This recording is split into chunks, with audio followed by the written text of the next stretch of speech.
Welcome, Benchwarmers, to another kind of different video from what I've done. I did that backfield, I don't even remember what I called it, the one about the running backs, which I'll keep doing. I will definitely keep doing that.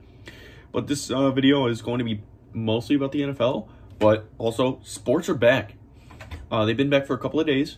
I'm wearing my Brew shirt because a couple hours ago I finished watching the second Brewer game of the season, and I love baseball. Very, very excited about that. And baseball and basketball. Basketball's coming back next week. Baseball's back this week. And sports, they're finally, I'm very optimistic about all of this. I think this is the step to normalcy that we've been needing. And it's steps in the right direction. And now this is not news, but the NFL I'm pretty sure they decided on the 28th training camp. They've agreed with the Players Association, no preseason games. That one, and that's what this video is really about, is no preseason games. And how this is going to hurt some teams, and this is going to help a decent amount of teams, about the same amount of teams. I have a list of who it hurts, who it helps, and kind of who is not necessarily indifferent, but they're not incredibly hurt by it. But with no preseason, rookies and newly acquired free agents and teams with new coaches and new systems are hurt by this a lot. I've already accounted for this in my predictions, that rookies are not going to have that much of an impact, and that is why I made a lot of choices that I made. Some predictions, as I've kind of made the videos, as early on I made some of the earlier teams a lot better than they should be, so I kind of pull back a little bit in those videos. I just got done with the Panthers one, and I kind of feel bad about how bad I have them going, but at the same time, it kind of makes my point in this video. But it's like Cam Newton and the Patriots. He hasn't had any practice with them yet. I mean, it wouldn't have been too much different because he wasn't signed all that long ago, but he still would have had something. He's barely had the playbook. I don't think they're going to be that good still. I mean, second in the division, but also you're competing with the Dolphins and the Jets, and the Dolphins aren't even going to be playing Tua. Teams like the Vikings. Let me just go through my list on who it hurts, basically. I have the Bengals, the Colts, the Pats, the Vikings, the Panthers, the Buccaneers, and the Washington football team. Terrible name. But these are the teams that I think it hurts the most. The Bengals, because they got brand new rookie quarterback, and they got all these they got an offense that could be really good, but there's no preseason. We're not going to see what they're going to be like, which could benefit them, but at the same time, it's going to hurt them not having game time experience like that in the NFL. They're going to have to get their welcome to the NFL moments in the actual season, and it's going to take them a year. With the Colts and the Patriots and the Buccaneers, I'll put the Buccaneers, brand new quarterbacks for each of those teams. Now, big difference in talent of quarterback, but Phillip Rivers, he wasn't that good last year. He might not be that good this year. I mean, are his weapons really that much better? He's got T.Y. Hilton, and he had Keenan Allen in Los Angeles. Is that really that much better? Buccaneers, Tom Brady, he's got all the weapons in the world, but this is the first time he's ever been in a new team with this drastically new offense, I'm sure, because they don't really have a running back either. But with the Colts, with the running backs, Jonathan Taylor, I don't know how big of an impact rookie running backs are going to be, and that's pretty crucial considering running backs have a pretty short-lived lifespan in the NFL. With the Buccaneers, no, I had Colts, Pats, and Bucks. I already went over the Pats with Cam Newton. I went over the Bengals. We'll go over the Panthers next. They could have had a really good offense this year. Teddy Bridgewater, Curtis Samuel, DJ Moore, and Robbie Anderson, and of course Christian McCaffrey. Their defense would have been definitely suspect with the loss of Luke Kuechly, but their offense could have been really good, but they not only have all those new players, mainly, Robbie Anderson and Teddy Bridgewater, having a brand new quarterback is pretty big. They also have a brand new head coach. And he's a first-year head coach in the NFL.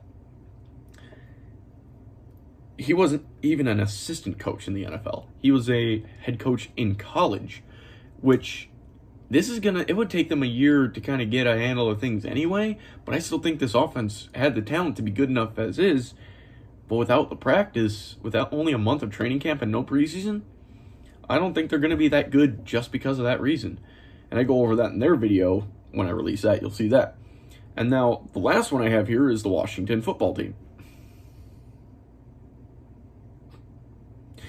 I don't blame them for that name, by the way. That's all. They had another name planned, and the guy just that one guy had to have what's the word I'm looking, trademark all the names that they were thinking of, which is hilarious.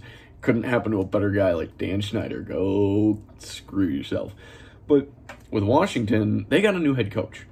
A lot of the pieces they have are similar, and they weren't going to be great. They were going to be mediocre at best. Also, I wonder what they're doing at quarterback, because Alex Smith is cleared to play. That's incredible. Just a little side note, I love Alex Smith and all that he's been through. Hell of a person, I'm sure. He's a hell of a player. He's like not the most talented guy in the world, but man, is he a trooper. Honestly, I kind of hope they go with him for quarterback over Dwayne Haskins. Give Dwayne Haskins another year to kind of develop a little bit under this guy. I mean, he's a big part of the reason Mahomes is who he is. So if he could do that, something not quite to the extent, but something like that with Dwayne Haskins, Redskins, you win. But this year is just a wash for them, totally. No pun intended. But new head coach, no preseason, nothing, just a month of training camp. It's not going to help them at all. Now on to the teams that this helps. Teams like the Ravens, Browns, Titans, Packers, Bills, Saints, Chiefs. Teams that really didn't lose that much, added a couple of pieces. These teams are virtually the same, other than a few pieces. And the fact that there's no preseason, very little training camp, and they're not really relying on rookies.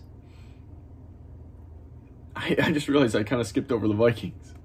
Let me go back, Vikings. They lost 9 players in free agency. They're relying on rookies. That sucks for them. They're not going to be that good because of that. They could have been better. They just sounds like Dalvin Cook's going to play, so that's definitely going to help their case, but their defense is going to be not very good this year because they lost guys like Everson Griffin. I know the roads were open, but they did lose Xavier Rhodes, and they were relying on a lot of rookies to step up. Ain't going to happen. Back to this. I'm going to go with the Packers as my main example for all of these teams.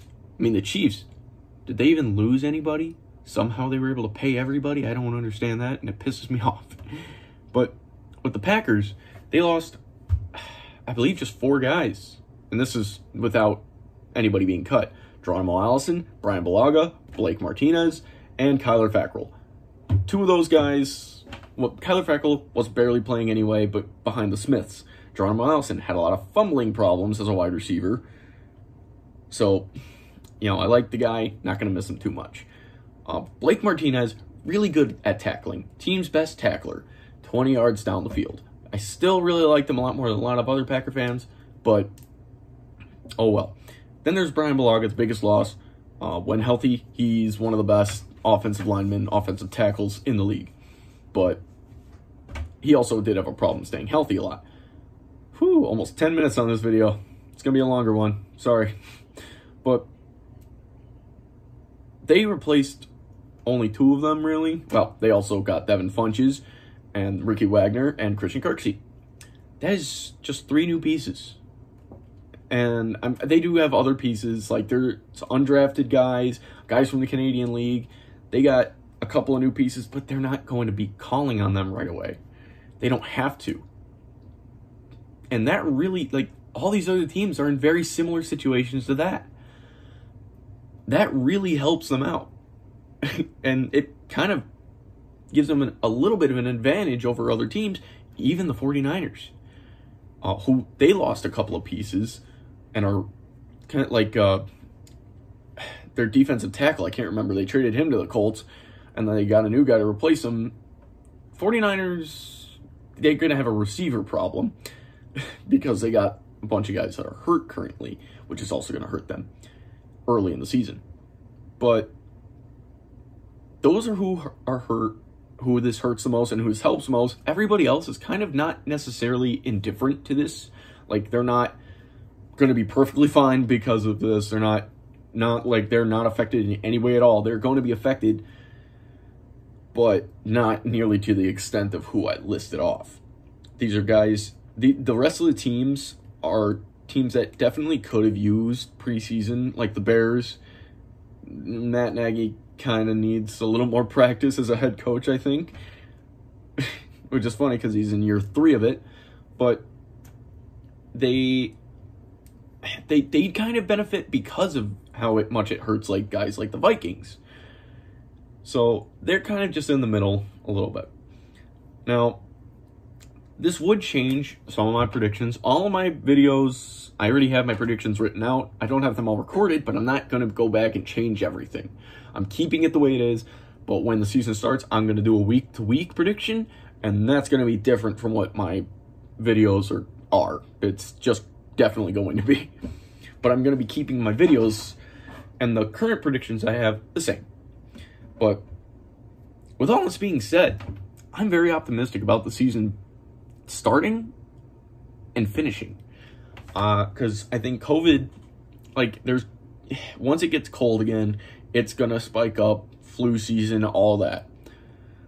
But there have been a lot of good things I've been hearing about a vaccine. I've been hearing testing is going very, very well, which could be incredible for this. And I just think if they play this right, they play it safe, we could have a full MLB season. Well, full with 60 games plus playoffs. We could finish the NBA season. And then we could have a full NFL season. No preseason. It hurts those undrafted guys trying to make the cut. And I hate that. But I do think they have an expanded not preseason. They have an expanded practice squad roster.